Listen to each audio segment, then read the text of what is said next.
Welcome to Dear Alice, a lifestyle approach to interior design.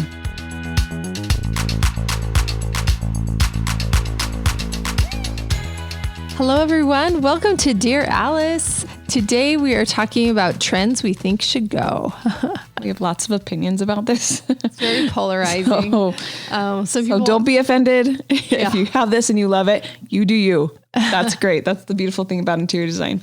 Definitely. We definitely have some opinions to share. And this was kind of got sparked in our idea bank when we were looking at an article in Elle Decor, and it was named 10 designers share what trends need to disappear forever. And so naturally this caught our eye and we were like, I'm curious to see if we agree or disagree.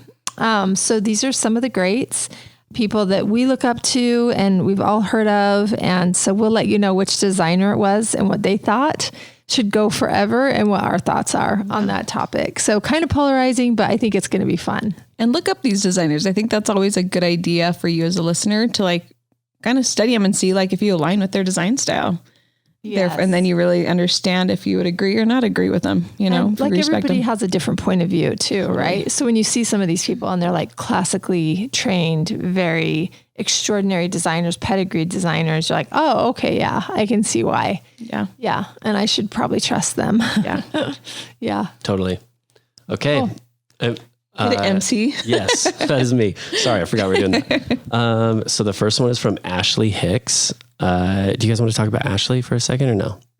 Yep. Son of David Hicks. I think everyone, all y'all are familiar with David Hicks, right? Ashley British. is a man out of the UK and the great David Hicks. It's his son. David Hicks has been dead since the 80s, right? Oh, in 98, I think he passed away. 98. But yeah, I remember studying him in school, his sketches.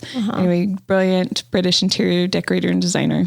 Yeah. I always think, especially like with the old cats, they're always just like a decorator and a designer. And I love that because people are like, we're not decorators, we're designers. But I'm like, if you're good, you're both. Yeah. You are good at both. And you design it and you decorate it. Yeah. So anyway, side note, what does he think? What does Ashley, his David Hicks son, think needs to go? Feature walls. So maybe explain feature walls too. Because when I first heard it, I thought of like an accent wall, but I think it's different. I think the accent wall is like, I painted one wall red in my room or I wallpapered one wall and you're like, oh no, why'd you quit? So I think the feature wall is don't I decided to put brick on one wall in my room using the thin brick. And you're like, oh no, finish your work. Or, I don't know. It's usually some sort of texture. I feel like it's more an architectural finish, be it like finished work or something, but they just do it on one wall. I still think people are doing shiplap on one wall maybe, or I think we see a lot like on a bed wall. I'll see this on Pinterest and stuff. And I'm just like, they'll just do like this, the headboard wall. Yeah. And they'll do finish work and they'll paint it in one color, or they'll paint it the rest of the walls and that wall the same color, but they did this finish work to make it seem neater and it's not. Yeah. And they should have just done the whole room. Just do the whole room or do without and could do great art. Definitely. So we agree with you, Ashley. Yeah. Agreed. We think no to feature walls. Yeah. The next is from Drew McGukin. Did I say that accurately? Yes. Right? Yeah. Macrame is what he says should go. Totally. You know what? This is surprising. Drew is really fun. He's a New York City designer, very funny. He's a fun follow on Instagram. I agree. Macrame is something out of the 70s. I remember my mom and dad making their own sort of wall hangings that would hang above like the off-white leather sofa in our family room. And then there would be smaller ones on each side of it. Cute. But it was like, I don't know. I felt like maybe, was it normal to us because my parents did it, or was everybody doing it? I don't know. I can't see.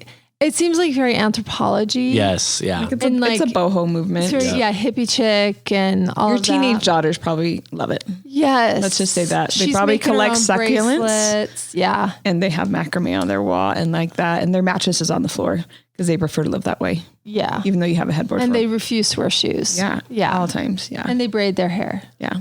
They're probably burning incense. That's a big thing right now. So. Ooh, yeah. Yeah. So what do we care? Let them hang macrame on their wall. But you as the grown up. Teenage Suzanne would have done it for sure. Yeah. Yeah. But I think as a grown up, like, don't be doing this in your grown up house. No. Yeah. Yeah. That's What New do you- York. this is a side note. This is not one of them, but like just boho in general. Like I've seen that. I feel like that's been around for too long, and that's my opinion. When someone's like, "Oh, my style's boho," and they show it, it's like, and it's also just too much. Yeah, it's highly feminine, also in my opinion. And so generally, somebody that loves boho is usually just like a single girl in my mind. I don't know. I don't really see her bringing her husband on this boho journey with her.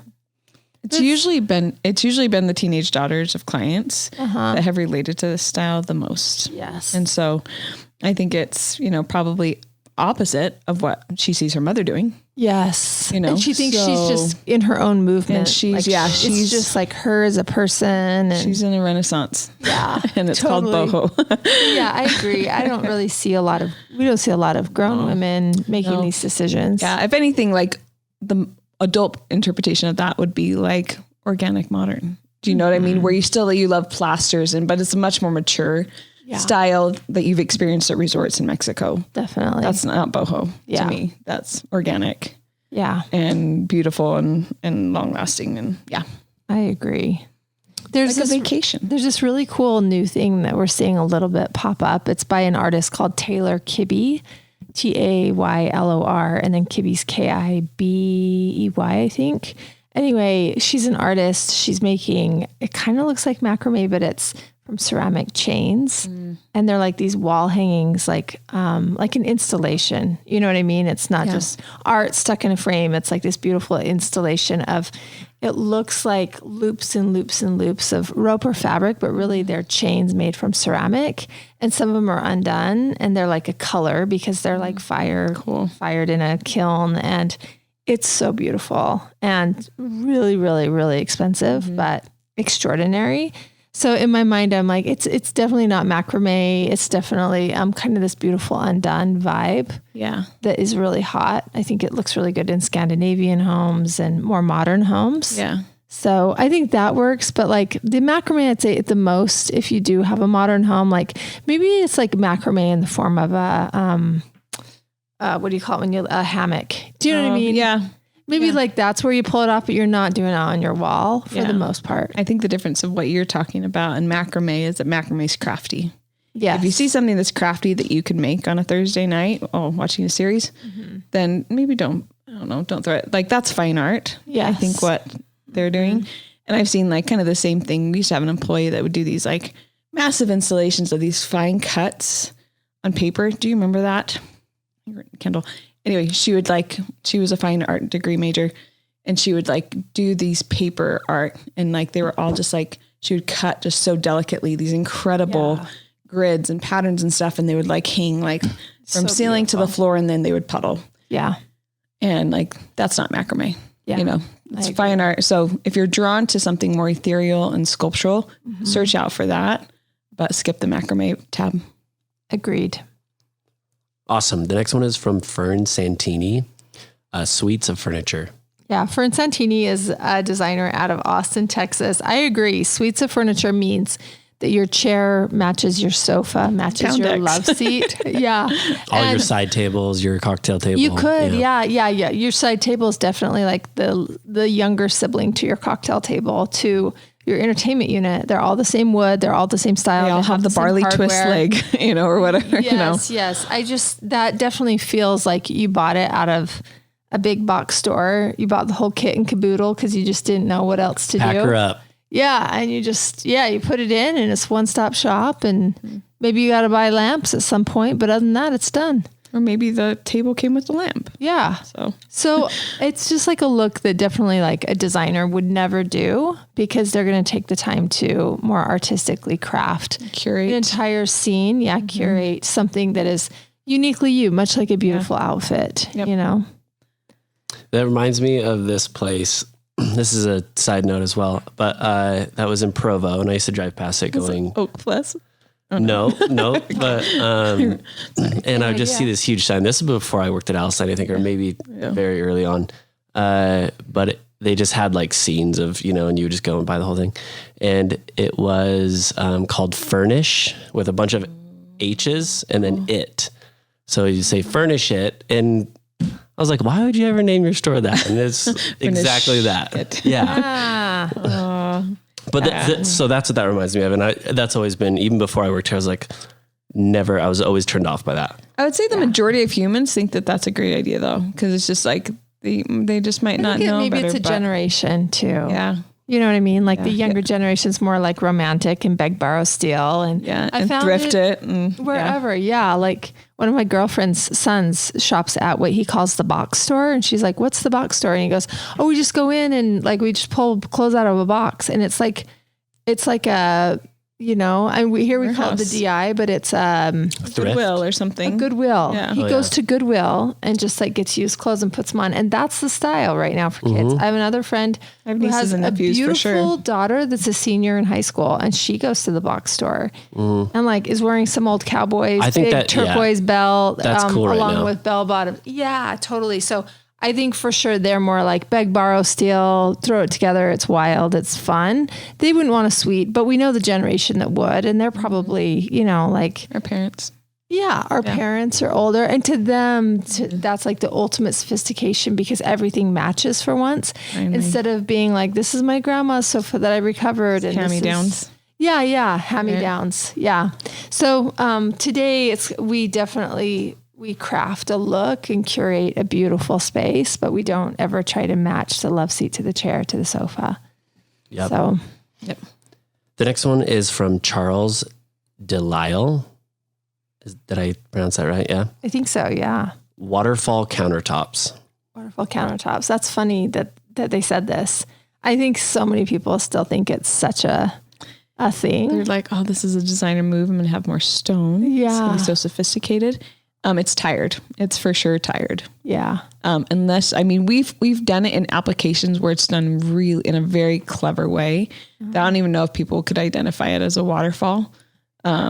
Just because we'll do it around a bank of cabinets, you know, and then we'll do it around the next bank of cabinets, you know, anyway. Yeah. So it's not on the kitchen island. It's not on the kitchen island. It seems like it's a kitchen island trick. Yeah. But so then you're saying do it on the cabinetry that's installed against the wall. Yeah. Because that seems have it just end like a frivolous detail, and that's what we're all about. You know what I mean? Definitely. And they butt up against a beautiful range. And so you see that like little waterfall exposed edge as it integrates into like with the cabinetry, and that's clever use of a waterfall kind of technique. And so I would say that if you can do it in a clever way or with a ridiculous edge profile, or, you know, do something that like switches it up. We've done it where we almost skirt it. Like in Anderson's project, we kind of had it like go almost to the bottom, or just, you know, just like shy of hitting the bottom. So it's not a full waterfall, but then we have another stone that kind of like buries underneath it. So definitely, anyway, it's more complicated when we have applied that technique, but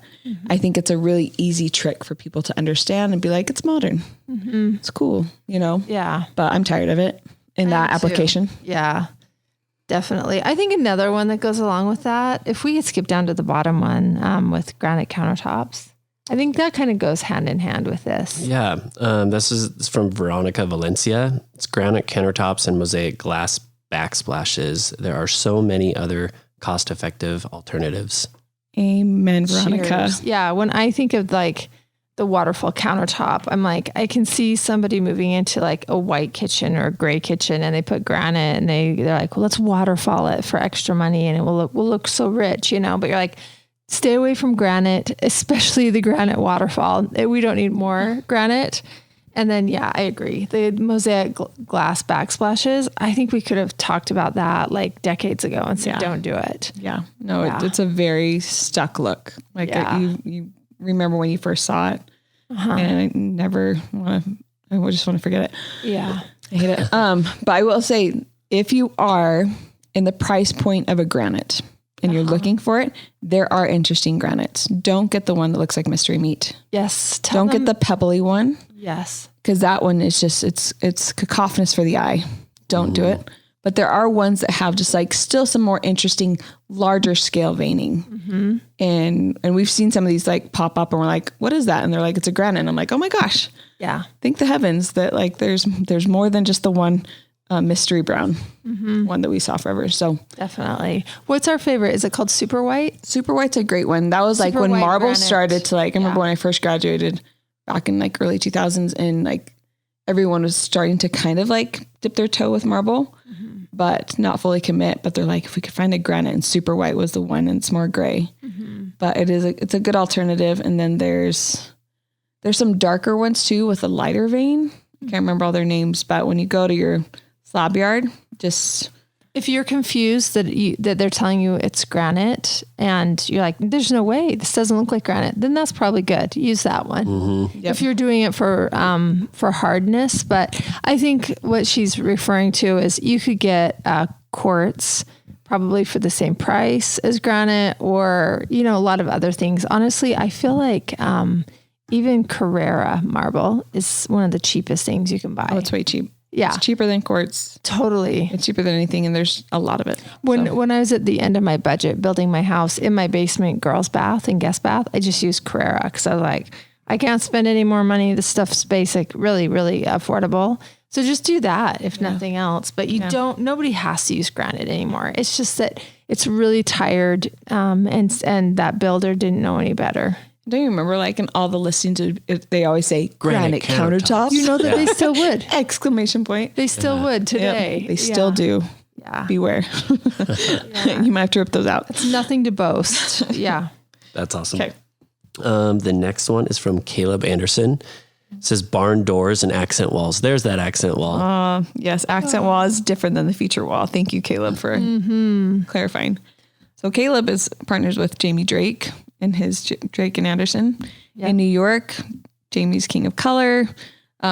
Drake follows suit. Anyway, they have a beautiful firm, and I completely agree. Yeah. I think we just shutter up barn doors. Oh my gosh, you guys, I'm going to tell you the saddest story about a barn door now. Tell me. My brother Jake was like, you're going to go help my other brother with this house. He goes, you got to tell him he can't have a barn door anymore for his powder bath. And I was like, are you kidding me? Like, A, how do you lock it? Can you imagine the horror of being a guest, going to the bathroom in somebody else's house? Also, it's like an inch or two off the ground. And the wall. And the wall. The hardware on the So you feel like you're on display trying to relax to go potty in somebody's house. Like going potty in an H&M dressing room. It's just, truly, it's so loud. It's so unprivate, and you can't really lock it. It's terrifying. Yeah. So you're just like, no, you know what? I'm good. I'll hold it. I'll go at the nearest gas station after we're done at your house. Yeah. Yeah. No, he doesn't know. So he's like, listen, when you go out there to help him with his house, tell him he absolutely needs to get a proper Radically door candid on that powder bath. Isn't that crazy? I know. I would rather have a pocket door. If you don't have the room to swing out, then do a pocket door. We have in a couple instances again, we'll break our own rule where we have done a door, but it doesn't look like it. Yeah. At all. We've done glass ones or, things like that where it's applicable, but definitely not on a bathroom. No. Faux show. Do not do that. Yeah. So, and accent walls. Yeah. Accent wall is basically if you paint a wall or wallpaper one wall in the room, leave the rest white or basic. Biggest offender. Yeah. Yeah. It just feels like you ran out of money. Yep. Yeah. You lined one side of your lip. Yes. Just one. Yeah, you're like 1/4 of it because you didn't finish the rest of it. Envelop the room. Go for it. Yes, I would totally agree with you. And I dare you, if you do see one, I dare you to not look at anything except where the two wall colors meet. Every single time. That's a tension line, guys. When you see accent wall and something else or any surface like that, any accent wall, it's offensive. Go next. Definitely. Natalie Crame. I don't know if that's how you pronounce it, but she said Edison light bulbs. Agreed. Yeah. Yep. Alice Lane at the early stages when, transitional design was so new to Utah. The year was 2008. Circa 2008. I had a little bit of spiky hair going on in the back. Yeah, for sure. Yeah. Maybe asymmetrical. I don't know if I hit that spot yet, but. Yeah, it's, we have a lot of regrets about this, but Edison bulbs were really cool. And it was a way to sort of warm up the room. This is before these energy efficient light bulbs that were super, super white were happening. And so you're like, what an awesome party trick. You could take your basic chandelier and bring it to this really cool current state or any lamp and just take it to a vintage state with the Edison bulb. Yes, right? Which is very cool. I agree. That's restoration. Everyone remembers that. And they still do. He's quite a Oh yeah. Of the Edison. They even make now an energy efficient Edison bulb that looks like it and flickers, but it's It's not like true Edison if you want to just keep the party going, but nobody needs that. Yeah. Don't do it, guys. Yeah. It doesn't light up much, guys. It's not going to give you much light. Yeah. So, yep. Okay. The next one is from Young Who. Is that how you pronounce it? Yep. Okay. Man, I'm doing good at these. Good job. Yeah. Neon signs for art. I don't know. I don't feel like this is as tired. Maybe it's just because we saw AD Open Door and it was Gwyneth Paltrow's home. It's so awesome, guys. You probably just saw that like a few months ago. And she had this beautiful pink neon moment written in hand scripted and double underlined. And I was like, oh, I'm dying to know what that says. Cause she has conviction about whatever it is she's doing. So, and we did just have like a couple of preteens we're working on their bedrooms that are just like die for a neon sign. So I get that it's not for everyone, but I don't know that it's super out. Not either. I feel like every new restaurant around these parts in the Utah has like a wall that looks like fake grass with a neon sign in front of it, Yeah. And so that's getting a little tired for me because I'm like, everybody wants a photo op, for Instagram. Oh yeah. Like so, it's like a living plant wall. Wall, but it's fake. And then they have a neon sign on top of that. I'm kind of sick of that, but I think in clever application, I think you can break this rule, guys. And so we did this in Tiger Oak, and it was awesome. And it was custom. With a saying that she says, and we're doing it right now in Dallas behind this like rad soda bar with a really like cool line from Heya, So anyway, I think it's just how you do it. I think it's clever. And I think especially like for teenagers too, it's really fun, and like that light that comes off of it when all the other lights are off, it's a party trick. Yeah. Yeah, totally. So that was actually the last one. So now we have a listener question. If you want to get to that, Jess. So there's one that Sue and I wanted to address, and it had to do with this listener question. And that was, number 10 for us is white walls is just like, I don't know. It feels like we're in a state where everybody's just built the modern farmhouse and they've decided to paint their walls and ceilings and everything else just white. And we did get a question from a listener that we're like, oh, we should throw this in. She wants to know, she just recently purchased a home. The ceilings used to be really beautiful, high pitch ceilings, all used to be made from pine.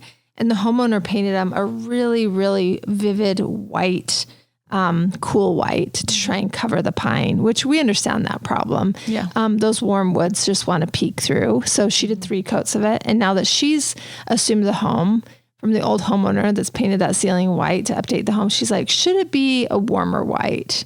Should the whites start to become warmer? Should they be more organic, or are these cool whites still a really hot thing?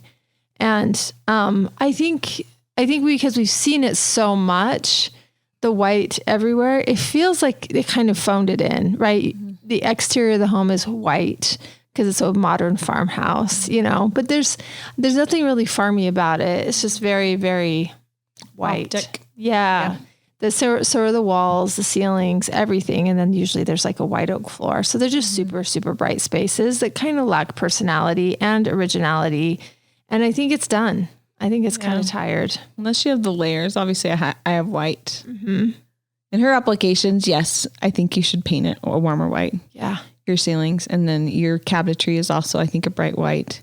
Yep. Too. So like maybe tone that down too, to like more of a taupe or, something more interesting. So it all doesn't bleed together. It becomes more, I think, dynamic of a space. And a little bit more sophisticated, or it has a more organic, rich story to it. It looks like a designer touched it instead of just spraying the whole thing. Yes, exactly. Yeah. I have white walls. I have white ceilings. I have white floors. Mm-hmm. And I did that for a specific reason because of my house. It's shorter ceilings. It's 8 foot. And it's like smaller with these like interesting, 1970s, right, guys? Mm-hmm. But I have a lot of art. And so I'm like, I knew that for that to make sense, that's what it needed to happen. I needed to Guggenheim it, mm-hmm. and paint everything just like a gallery in my public spaces. Yeah. And then I went colorful. So in that application, if you have a really interesting collection, and you know what you're doing, then I think that's okay. But even then I didn't do a bright white. You do like steam.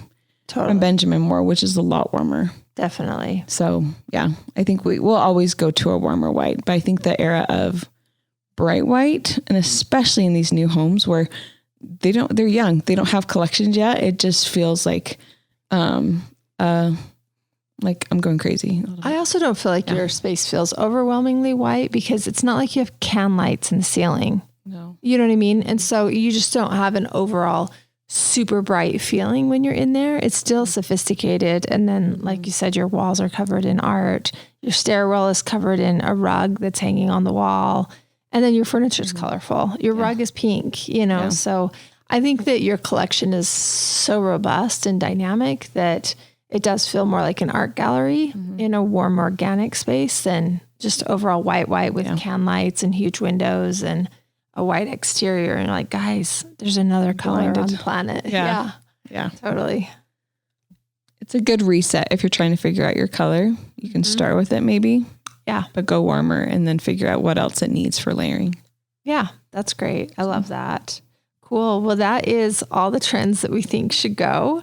Thanks, Elle Decor. That was super fun to hear what other experts think should go as well. And for the most part, we totally agree. If you guys have any questions or we can do a whole podcast on it, or we'll even just put it in with our listener cues if it's a shorter answer. Just send that to Dear Alice at alicelanehome.com. And thanks for listening.